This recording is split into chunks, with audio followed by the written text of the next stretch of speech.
चलीथिला रमजान आ रोजा पाई स्वामी को शारीरिक संपर्क रखा मना कला स्त्री।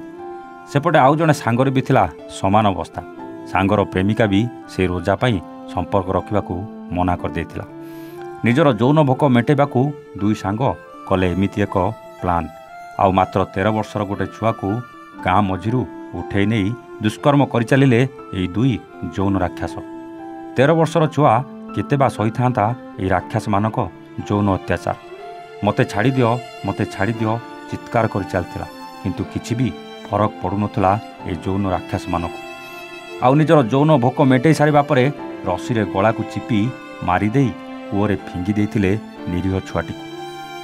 आउ से निरीह 13 वर्षर छुआटी को हत्या कला परे पुलिस ठू बंचिबा पई अपहरण प्लान करी पिलार परिवार लोकं को 10 लाख टंका मागिथिले। आउ सेठू फेरार हो जाइथिले।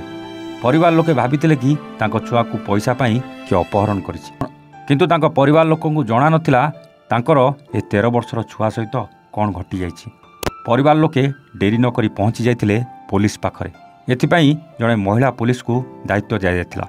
महिला पुलिस बुर्खा पिंधि दुई सांग को धरिबारे सफल होइतिला। प्रथम मना करुथबा से यौन राक्षस पुलिस माड़ भयरे सबु सत मानि जाइथिले। हाँ दर्शक बंधु, निरीह छुआटी को जो बड़ी भाव में यौन निर्यातना दिया जाइथिला ओ परे जेमिति ताकू पिटा जाइथिला पुलिस पोस्टमार्टम रिपोर्ट देखि आश्चर्य हो जाइथिला। निरीह छुआटीर हाड़ सबू गुंड हो जाइथिला। यौन शोषण बेले केमिति टर्चर करा जाइथिला, केते कष्ट से छुआ को हेतिबो पुलिस पोस्टमार्टम रिपोर्ट देखि जानि पारिथिला। शेषरे पुलिस दुई राक्षसों को कोर्ट रे हाजर करथिला। जामिन नामंजूर हेबारु विचार विभाग हाजत को पठै दिया जाइथिला।